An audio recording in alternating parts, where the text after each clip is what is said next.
Hello, everyone, once again. This is Rob, and welcome back to Media Awareness and another album review, specifically the new Lambert album, High Drama. Before I go any further, however, I would like to ask you all to please consider subscribing to my channel and becoming part of my YouTube family. I'd love to have you. Also, please consider liking, sharing, and commenting below. If you're not comfortable commenting, in the comment section you'll find a link to my Facebook page where you can message me privately and receive a personalized response from me. You'll also find the link to the Patreon page in the description where you can choose to support this channel, which would be greatly appreciated. So, Adam Lambert's High Drama. I was really looking forward to this when I first heard the initial single of Holding Out for a Hero, originally done by Bonnie Tyler. Now, for those of you who are unaware, the new Adam Lambert album, High Drama, is a collection of covers by other artists.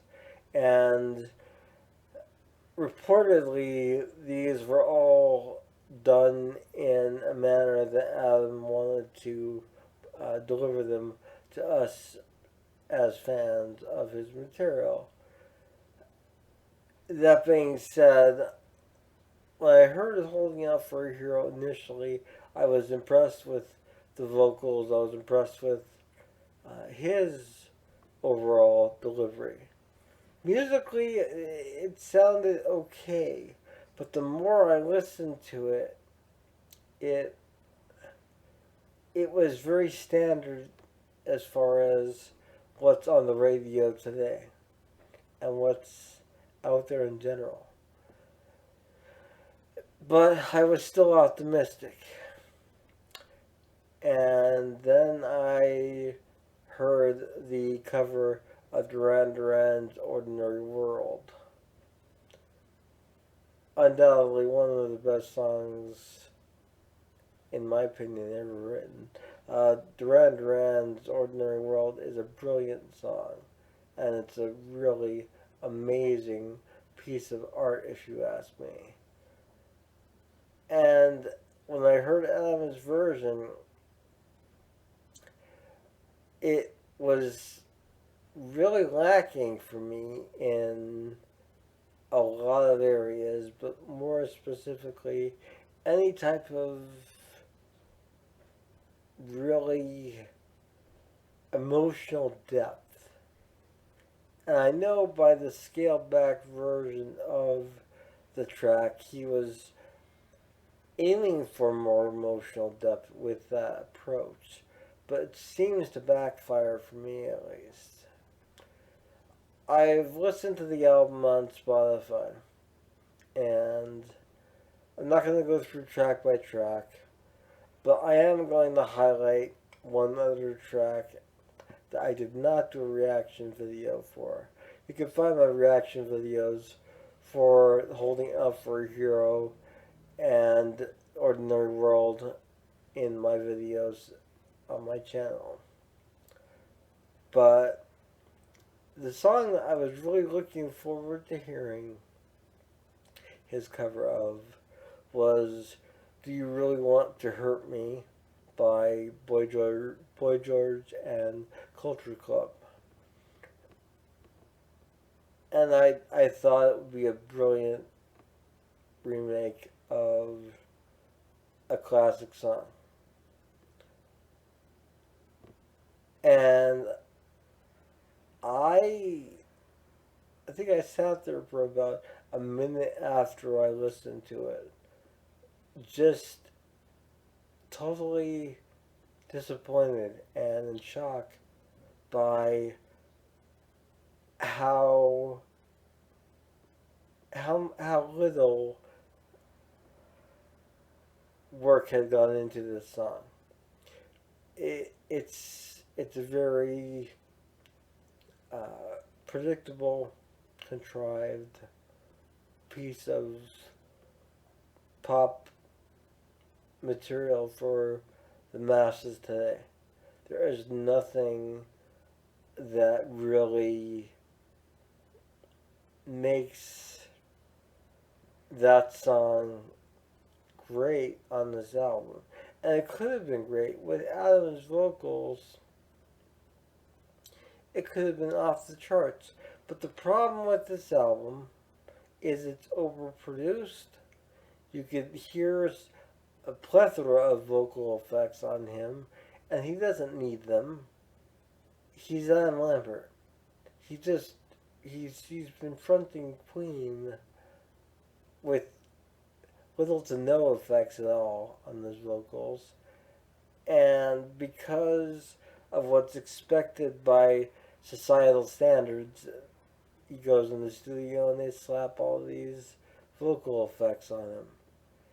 And it's unnecessary for someone that's that talented. Oh God. Do you really want to hurt me? I should title this video as, but I'm not going to. I can't get over how poor the music was. For one thing, it was very canned, if you ask me, in terms of what's available. And by canned, I mean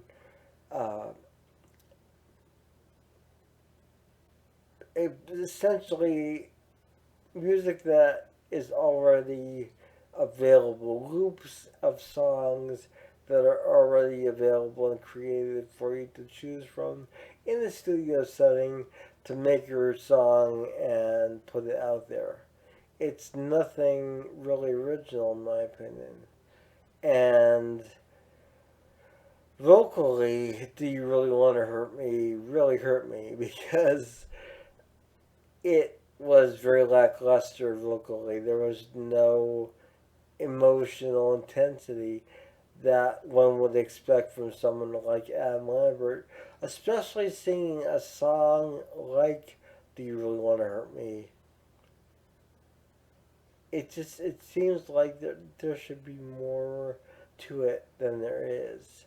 Yet it is one of the most just lazy remakes of a song. And I'm not blaming Adam for this. I'm blaming his producers. I'm blaming the record execs that thought this would be a good idea.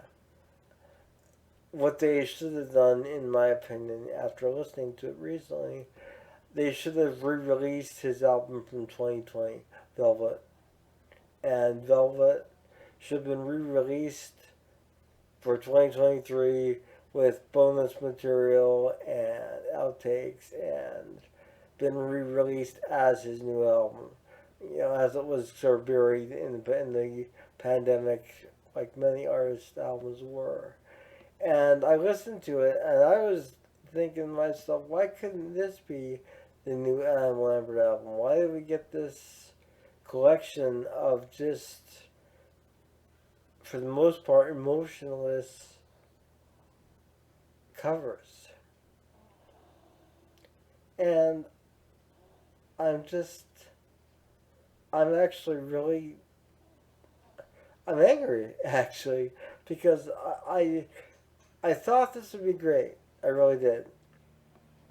And then I was skeptical when I heard Ordinary World.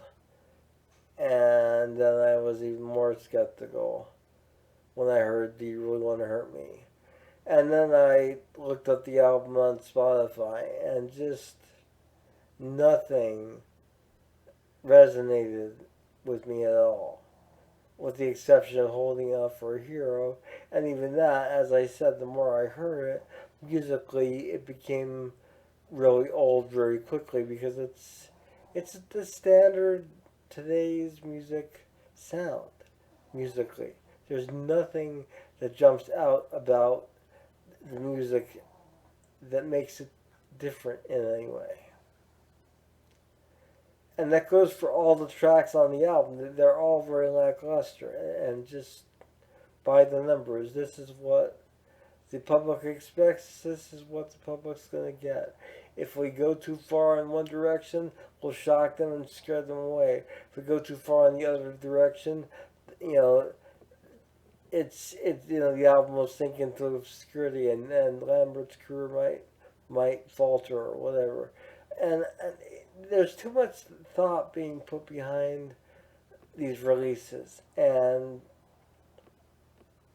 personally, and I share this with the sentiment with a lot of people I know that are Lambert fans, and what should really happen with them is I think he should just step up to the plate himself and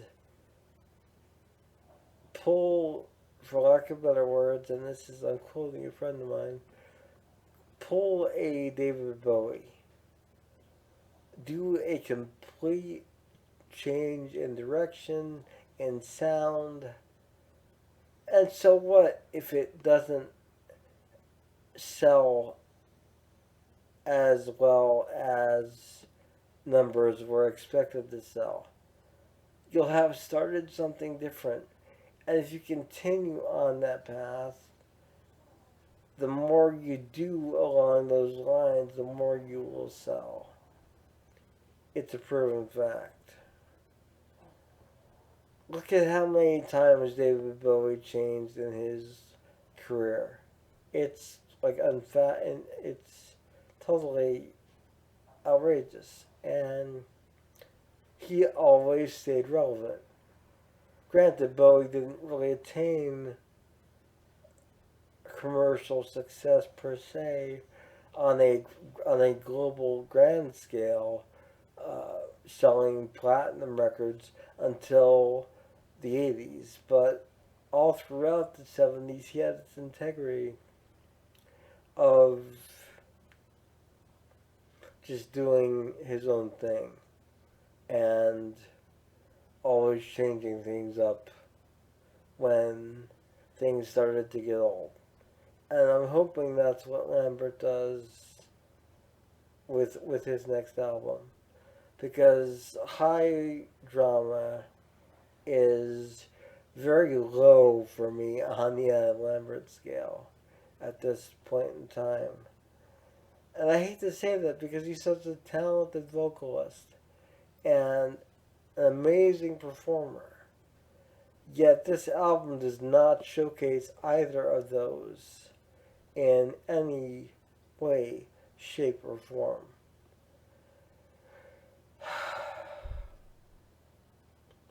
Adam Lambert's High Drama is a poorly recorded, overproduced collection of covers that did not need to exist.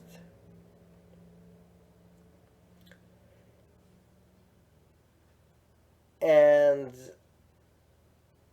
I'm still scratching my head on why some of these songs were chosen. Also, another gripe I have is remaking a song by an artist who is still relatively new, musically speaking. I'm speaking, of course, of Billie Eilish, because she's only been on the scene for a few years now. And although Adam might like the song, I think that his management should have said, listen, it's too soon to cover that. You know, you could do it live, whatever, but don't do a recording of it. It's too soon. It's too soon, Adam. It's too soon. Really. That bothers me. This whole album bothers me. I I think the best thing about this album is the album cover. The cover art is spectacular, and it really showcases breaking down boundaries. There we go, breaking barriers in pop culture. Musically, though, it is a letdown. It is lackluster. It is overproduced in parts, and there are too many vocal effects on his amazing vocals that do not need to be there, and there is too much canned and sampled and overused loops and music that is not new. It's nothing that hasn't been done before. And I think that I was expecting more. I was expecting to be really blown away by this album, even after hearing Ordinary World and being marginally disappointed, even after hearing the Culture Club Boy George song, Do You Really Want to Hurt Me? I thought, oh, maybe it'll still be a good album. I was wrong. I was very wrong. This album is not at all good. It's not bad. I don't think Adam could do a bad album, but it's not a good album. It's not even a mediocre album. And it's just it sounds very uninspired in parts. Some parts sound really enthusiastic, but for the most part, the album is very bland and very flat in terms of its delivery.